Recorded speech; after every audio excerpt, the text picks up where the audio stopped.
ઓમ શ્રી ગણેશાય નમઃ. જય શ્રી કૃષ્ણ મિત્રો.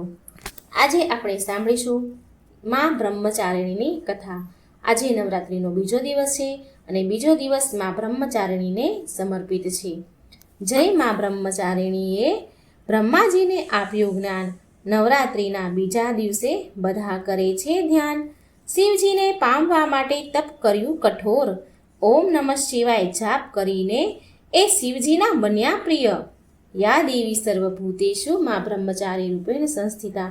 નમસ્તશ્યે નમસ્તશ્યે નમસ્તશ્યે નમો નમઃ. જય માતાજી. ઓમ નમઃ શિવાય. પ્રિય ભક્તો, આજે આપણે નવરાત્રિના બીજા દિવસે સાંભળીશું બ્રહ્મચારિણી માતાની વાર્તા. આ બીજો દિવસ નવરાત્રિમાં મા તારાને પણ સમર્પિત છે. એટલે કે મા નવદુર્ગાનું સ્વરૂપ મા બ્રહ્મચારિણીની પૂજા કરવામાં આવે છે. માન્યતા છે કે જે મનુષ્ય આ દિવસે મા બ્રહ્મચારિણીના મા તારાની કથા સાંભળે છે અને પૂજા પાઠ કરે છે તો મા તેના ભક્તોને ભયંકર વિપત્તિમાંથી મુક્તિ અપાવે છે. સાથે લાંબી આયુષ્યનો આશીર્વાદ પણ આપે છે. કથા સાંભળનારને બધા પ્રકારના સુખ મળે છે. કાર્યમાં સફળતા મળે છે. વ્યક્તિને લક્ષ્મીની પ્રાપ્તિ થાય છે. ઘરમાં સુખ સમૃદ્ધિ મળે છે. તો આજે આપણે સાંભળીશું મા બ્રહ્મચારિણીની અને મા તારાની અતિ દુર્લભ કથા. તો મિત્રો, તમને વિનંતી છે કે આ કથાને બહુ શ્રદ્ધાથી, ભાવથી, પ્રસન્નચિત્ત મનથી સાંભળજો. સાથે ચેનલને સબસ્ક્રાઇબ કરજો, વિડીયો શેર કરજો અને લાઈક પણ કરજો. કથાને પૂરી અંત સુધી સાંભળવા વિનંતી. અને કથા ગમે તો કમેન્ટમાં જય માતાજી જરૂર લખજો. સૌ પ્રથમ સાંભળીએ 10 મહાવિદ્યામાંથી એક મા તારાનું રૂપ મા કાળીના સમાન કહેવાય છે. જે કારણથી આ મા તારા કાળીના કુળમાં આવે છે. માનું આ રૂપ ભક્તોને આર્થિક ક્ષેત્રમાં ઉન્નતિ પ્રદાન કરનાર છે અને પછી જીવનમાં મોક્ષ પ્રદાન કરનાર છે. પ્રિય ભક્તો, આ કથા એ સમયની છે જ્યારે માતા સતી એમના પિતાના ઘરે જવા માટે ભગવાન શિવ સાથે જીદ કરવા લાગ્યા. કેમ કે માતા સતીના પિતા રાજા દક્ષે મહાયજ્ઞનું આયોજન કર્યું હતું. એમણે શિવજીને યજ્ઞમાં આમંત્રણ આપ્યું નહીં. હવે આ સમાચાર મળતા માતા સતી એકલા જ યજ્ઞમાં જવા માંગતા હતા. આના માટે તેમણે તેના પતિ શિવજીને અનુમતિ માંગી, પણ શિવજીએ અનુમતિ આપી નહીં. શિવજીએ જવાની ના કહી દીધી. માતા સતી દ્વારા વારંવાર કહેવાથી પણ શિવજી માન્યા નહીં. તો માતા સતીને ક્રોધ આવી ગયો અને શિવજીને એમનું મહત્વ બતાવવાનો નિર્ણય લીધો. ત્યારે માતા સતીએ ભગવાન શિવને તેમના 10 રૂપોના દર્શન દીધા, જેમાંથી બીજી દેવી તારા હતા, મા તારણી હતા. આ 10 સ્વરૂપ 10 મહાવિદ્યા કહેવાય છે. મહાકાળી અને મા તારાના રૂપમાં ઘણી બધી સમાનતા છે, પણ અમુક વસ્તુ છે જે બંનેનું અલગ રૂપ પ્રદાન કરે છે. મા તારાનું વર્ણ નીલું છે, વાદળી કલરનું, માટે એમનું નામ નીલ સરસ્વતી પણ કહેવાય છે. એમના માથા ઉપર એક મુગટ છે, જેના ઉપર અર્ધચંદ્રમા અને કેશ ખુલ્લા છે, વિખરાયેલા છે. મુખ થોડું એવું ખુલ્લું છે અને આશ્ચર્યચકિત મુદ્રામાં છે. માં ખુલ્લા મુખથી હસતા પણ દેખાય છે. ગળામાં ભગવાન શિવની જેમ સાપ લપેટાયેલા છે.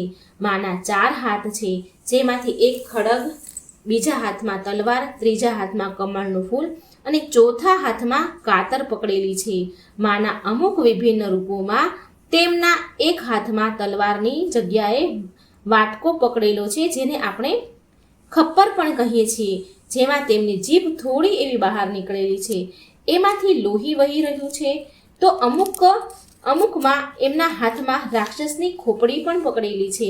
મા ગળામાં રાક્ષસોના કપાયેલા માથાની માળા પહેરે છે અને વસ્ત્રના રૂપમાં વાઘનું ખાલ ચામડું પહેરે છે. માનું આ રૂપો ભીષણ હોવાની સાથે સાથે એમના ભક્તોને અભય પ્રદાન કરવાવાળું છે. મા તારાની એક કથા સમુદ્ર મંથન સાથે જોડાયેલી છે. સતયુગમાં દેવ અને દાનવ વચ્ચે જ્યારે સમુદ્ર મંથનનું કામ ચાલી રહ્યું હતું, ત્યારે એમાંથી વિષ નીકળ્યું હતું. ત્યારે સૃષ્ટિને આ વિષના પ્રભાવથી બચાવવા માટેના ઉદ્દેશથી ભગવાન શિવે એ વિષ પી લીધું હતું. એ વિષનો પ્રભાવ એટલો વધારે હતો કે ભગવાન શિવની આંખોની સામે અંધારું છવાઈ ગયું. એ મૂર્છા થવાના જ હતા, એ બેભાન અવસ્થામાં આવવાના જ હતા કે દેવી દુર્ગાએ મા તારાનું રૂપ ધારણ કર્યું અને ભગવાન શિવને મા તારાએ ભગવાન શિવની માના રૂપમાં એમણે સ્તનપાન કરાવ્યું. મા તારા દ્વારા સ્તનપાન કરવાથી ભગવાન શિવ ઉપર વિષ્ણુ પ્રભાવ ઓછો થઈ ગયો અને શિવજી ફરી ચેતન અવસ્થામાં આવી ગયા. મા તારાના આ કામથી એમનું મહત્વ વધારે વધી ગયું હતું તથા તેમને ભગવાન શિવની માની ઉપાધિ પણ મળી હતી. આ કારણથી ભક્તો મા તારાને માતૃત્વ ભાવથી જુએ છે અને એ રૂપમાં એમની સાધના કરે છે. મા તારાનું રૂપ અત્યંત ભયંકર અને ડરાવનું છે, પણ એ મા તારા આને બિલકુલ વિરુદ્ધ છે. મા તારા એમના ભક્તોને આ જગતના ભૌતિક અને સાંસારિક દુઃખોથી પાર પાડે છે, તારે છે, જે કારણથી એમનું નામ તારા પડ્યું. એવું કહેવાય છે કે સર્વપ્રથમ મહર્ષિ વશિષ્ઠે મા તારાની આરાધના કરી હતી, માટે મા તારાને વશિષ્ઠ આરાધિતા તારા પણ કહેવાય છે. ઋષિ વશિષ્ઠે પહેલા ભગવતી તારાની આરાધના વૈદિક રીતથી કરી હતી, જે સફળ ન થઈ શકી. તેમને અદ્રશ્ય શક્તિમાં સંકેત મળ્યો કે એ તાંત્રિક પદ્ધતિ દ્વારા ઉપાસના કરે. જ્યારે ઋષિ વશિષ્ઠે તાંત્રિક પદ્ધતિનો આશરો લીધો ત્યારે તેમને સિદ્ધિ પ્રાપ્ત થઈ. પ્રિય ભક્તો, ઉગ્ર હોવાના કારણે આમને ઉગ્ર તારા પણ કહેવાય છે. ભયંકરથી પણ ભયંકર કષ્ટ વગેરેથી એમના ભક્તોને દેવી સુરક્ષિત રાખે છે, માટે તેમને ઉગ્ર તારિણી પણ કહેવાય છે. મા તારાની જાગરણની કથા અનુસાર મહારાજ દક્ષની 2 પુત્રીઓ તારા દેવી અને રૂકમ ભગવતી દુર્ગાની ભક્તિ હતી. અતૂટ વિશ્વાસ મા પર રાખતી હતી. બંને બહેનો નિયમપૂર્વક એકાદશીનું વ્રત કરતી હતી અને મા દુર્ગાના જાગરણમાં એક સાથે બંને ભજન કીર્તન સાંભળતી હતી. એકાદશીના દિવસે એકવાર ભૂલથી નાની બહેન રૂકમે માંસ ખાઈ લીધું. મા તારા દેવીને જ્યારે ખબર પડી તો એમને રૂકમ પર બહુ ક્રોધ આવ્યો અને એ બોલ્યા કે તું તો મારી બહેન છે, પરંતુ મનુષ્ય દેહ મેળવીને તે નીચ યોનિના કામ કર્યા છે. એકાદશીના દિવસે મનુષ્ય ચોખા પણ નથી ખાતા અને તે માંસ ખાઈ લીધું, માટે તું ગરોળી બનવા યોગ્ય છે. હું તને શ્રાપ આપું છું કે તું કીડા મકોડા ખાવાવાળી ગરોળી બની જા. મોટી બહેનના મુખેથી નીકળેલા શબ્દોને રૂકમે સ્વીકાર કર્યા અને સાથે પ્રાયશ્ચિતનો ઉપાય પણ પૂછ્યો. તારા દેવી બોલ્યા કે ત્યાગ અને પરોપકારથી બધા જ પાપ છૂટી જાય છે. હવે શું થાય? બીજા જન્મમાં તારા દેવી ઇન્દ્રલોકની અપ્સરા બની અને નાની બહેન રૂકમ ગરોળીની યોનિમાં પ્રાયશ્ચિતનો અવસર શોધવા લાગી. દ્વાપર યુગમાં જ્યારે 5 પાંડવોએ અશ્વમેઘ યજ્ઞ કર્યો ત્યારે તેમણે દૂત મોકલીને દુર્વાસા ઋષિ સહિત 33 કોટી દેવી દેવતાઓને નિમંત્રણ આપ્યું. જ્યારે દૂત દુર્વાસા ઋષિના આંગણામાં આવ્યા નિમંત્રણ લઈને, તો દુર્વાસા ઋષિ બોલ્યા, જો 33 કોટી દેવી દેવતા યજ્ઞમાં ભાગ લેશે તો હું એમાં સામેલ નહીં થઈ શકું. હવે દૂત 33 કોટી દેવી દેવતાઓને નિમંત્રણ આપીને પાછા પહોંચ્યા તો દુર્વાસા ઋષિનો બધો જ વૃત્તાંત પાંડવોને સંભળાવ્યો. જ્યારે યજ્ઞ શરૂ થયું તો પ્રિય ભક્તો 33 કોટી દેવી દેવતા યજ્ઞમાં ભાગ લેવા આવ્યા, પણ દુર્વાસા ઋષિને યજ્ઞમાં ન જોઈને બધાએ પૂછ્યું કે દુર્વાસા ઋષિને કેમ નથી બોલાવ્યા. એટલે પાંડવોએ વિનમ્રતાપૂર્વક જવાબ આપ્યો કે એમને નિમંત્રણ તો મોકલવામાં આવ્યું હતું, પણ એ અહંકારના કારણે ન આવ્યા. યજ્ઞમાં પૂજા વગેરે સમાપ્ત થયું.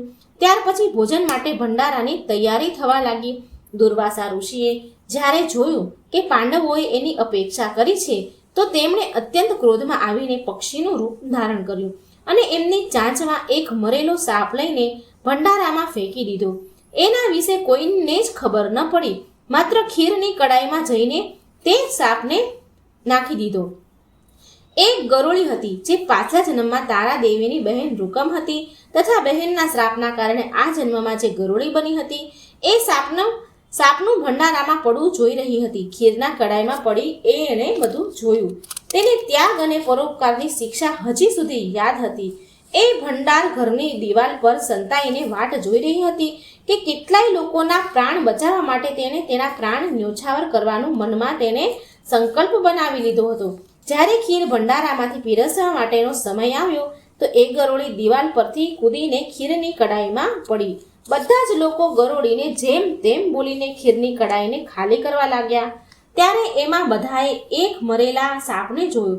જ્યારે બધાને ખબર પડી કે ગરોળીએ તેનો જીવ આપીને બીજાના પ્રાણોની રક્ષા કરી છે. તો આ પ્રકારે હાજર બધા સજ્જનો, દેવી દેવતાઓએ તે ગરોળી માટે પ્રાર્થના કરી. તેને બધી જ યોનિમાં ઉત્તમ મનુષ્ય યોનિ મળી તથા અંતમાં એ મોક્ષને પ્રાપ્ત થઈ. ત્રીજા જન્મમાં એ ગરોળી રાજા સરપરસ્તના ઘરે કન્યા બની અને બીજી બહેન તારા દેવીએ ફરી મનુષ્ય જન્મ લઈને તારામતીના નામથી અયોધ્યાના પ્રતાપી રાજા હરિશ્ચંદ્ર સાથે વિવાહ કર્યા.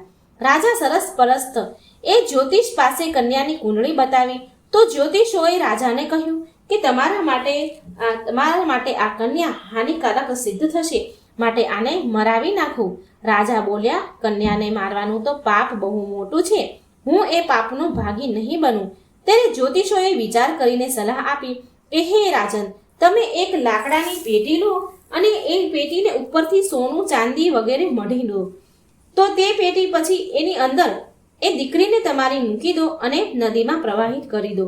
સોના ચાંદીથી જડેલી સંદૂક પેટી જરૂર કોઈ લાલચમાં આવી અને પાણીમાંથી બહાર કાઢી લેશે અને તમારી કન્યાને પાળી પોષીને મોટી પણ કરશે અને તમને કોઈ પણ પ્રકારનું પાપ પણ નહીં લાગે. હવે શું? આવું જ થયું. નદીમાં તરતી તરતી પેટી કાશીના નજીક એક ભંગિયાને દેખાઈ, જે કચરા વાળતો હતો. ભંગિયો એ પેટીને નીકાળી લે છે. તેને જ્યારે લાકડાની પેટી ખોલી તો તે સોના ચાંદીની જેમ અત્યંત રૂપવાન કન્યા જોઈ. એ ભંગિયાએ કોઈ સંતાન ન હતું. ત્યારે એણે એની પત્નીને એ કન્યા લાવીને ઘરે આપી. તો એની પત્ની બહુ ખુશ થઈ અને એણે પોતાની સંતાન સમાન કન્યાને છાતીએ વળગાડી. ભગવતીની કૃપાથી તેના સ્તનમાંથી દૂધ નીકળી આવ્યું.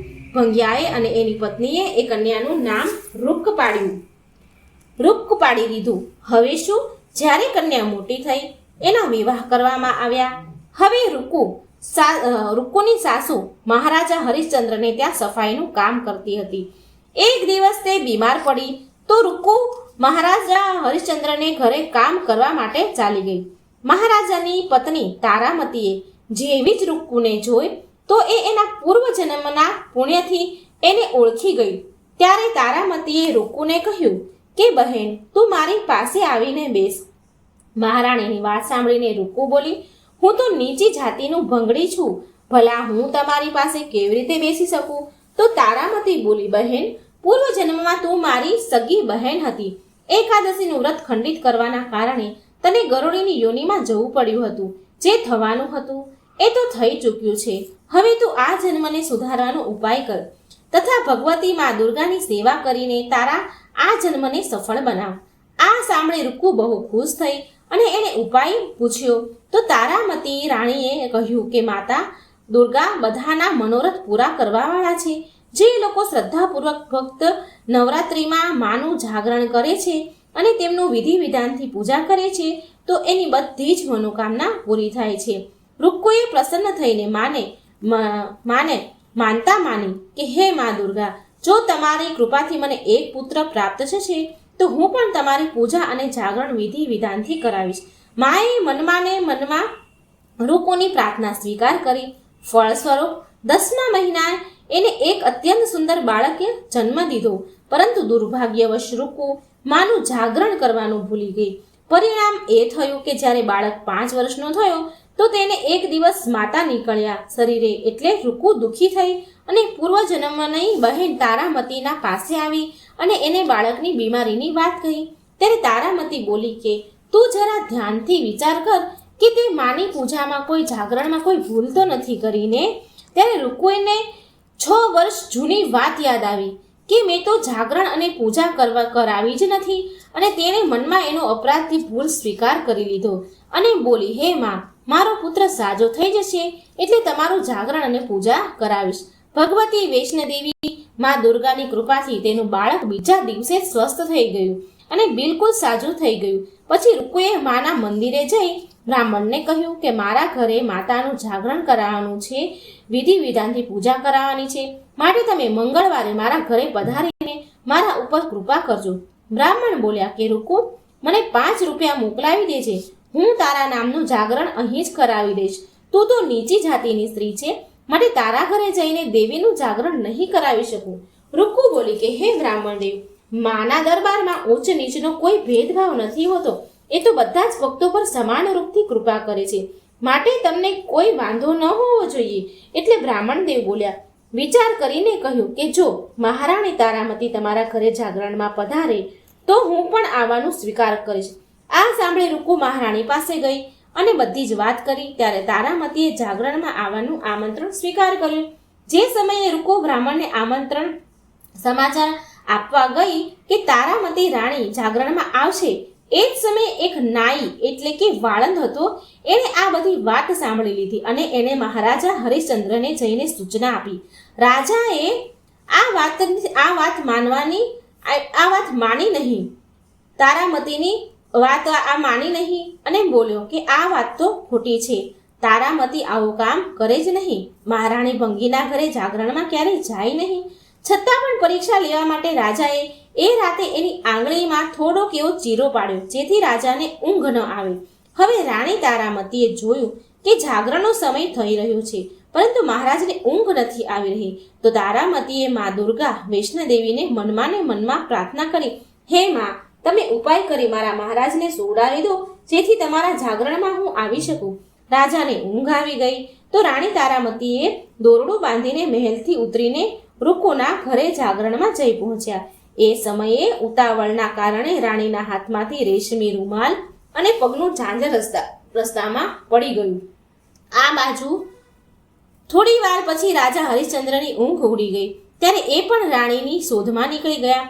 માર્ગમાં રાજાને ઝાંઝર અને રૂમાલ જોયો તો રસ્તામાં એ બંને વસ્તુ ઉઠાવી તેની પાસે રાખ્યું અને જાગરણવાળી જગ્યાએ પહોંચી ગયા. જાગરણ થઈ રહ્યું હતું ત્યાં એક ખૂણામાં ચૂપચાપ બેસી ગયા. રાજાએ બધું જ દ્રશ્ય જોવા લાગ્યા અને બધાએ જાગરણમાં માની આરતી અને અરદાસ કરી. ત્યાર પછી પ્રસાદ વહેંચવામાં આવ્યો. ત્યાર પછી રાણી તારામતીએ જ્યારે પ્રસાદ મળ્યો તો એણે તેની જોડીમાં રાખ્યો. આ જોઈ લોકોએ પૂછ્યું કે તમે પ્રસાદ કેમ ન ખાધો? જો તમે પ્રસાદ નહીં ખાવ તો અમે કોઈ પણ પ્રસાદ નહીં ખાઈએ. રાણી હસીને બોલ્યા કે જે તમે પ્રસાદ આપ્યો એ મેં મારા મહારાજ માટે રાખ્યો છે. હવે મને બીજો પ્રસાદ આપો. હવે બીજો પ્રસાદ લઈને રાણી તારામતીએ ખાધો. ત્યાર પછી ભક્તોએ માનો પ્રસાદ ખાધો. ત્યાર પછી જાગરણ સમાપ્ત કરી પ્રસાદ ખાધા પછી રાણી તારામતી મહેલ તરફ આગળ વધ્યા. તો રાજા આડા ફર્યા. રાજા આગળ વધ્યા અને કહ્યું કે નીચ જાતિના ઘરનું ખાધું છે તે આપણો ધર્મ ભ્રષ્ટ કર્યો છે. હવે હું તને આ ઘરમાં કેવી રીતે રાખું? તે તો કુળની મર્યાદા અને મારી પ્રતિષ્ઠાનું કોઈ ધ્યાન ન રાખ્યું. જે પ્રસાદ તું મારી માટે જોડીમાં લઈને આવી છો, રાખીને મારા માટે લાવી છો, એને ખવડાવીને તું મને પણ અપવિત્ર કરવા માંગે છે? આમ કહીને જ્યારે રાજાએ જોડી તરફ જોયું ત્યારે ભગવતી વૈષ્ણોદેવી મા દુર્ગાની કૃપાથી પ્રસાદની જગ્યાએ ચંપા, ગુલાબ, ગલગોટાના ફૂલ અને કાચા ચોખા અને સોપારી જોયા. આ ચમત્કાર જોઈને રાજા આશ્ચર્યમાં પડી ગયા. રાજા હરિશ્ચંદ્ર તારામતીને મહેલમાં લઈને આવ્યા. રાણીએ જ્વાલા માતાની શક્તિથી વગર કોઈ માચીસ કે કોઈ ચમકદાર પથ્થર, ઘી, તેલ વગરની સહાયતા વિના રાજાને અગ્નિ પ્રગટાવીને દેખાડી, જેનાથી રાજાનું આશ્ચર્ય વધારે વધી ગયું. રાજાના મનમાં પણ દેવીના પ્રત્યે વિશ્વાસ અને શ્રદ્ધા જાગી. રાજાએ રાણીને કહ્યું કે હું માતાના પ્રત્યક્ષ દર્શન કરવા ઈચ્છું છું. રાણી બોલી, પ્રત્યક્ષ દર્શન પામવા માટે બહુ મોટો ત્યાગ કરવો જોઈએ.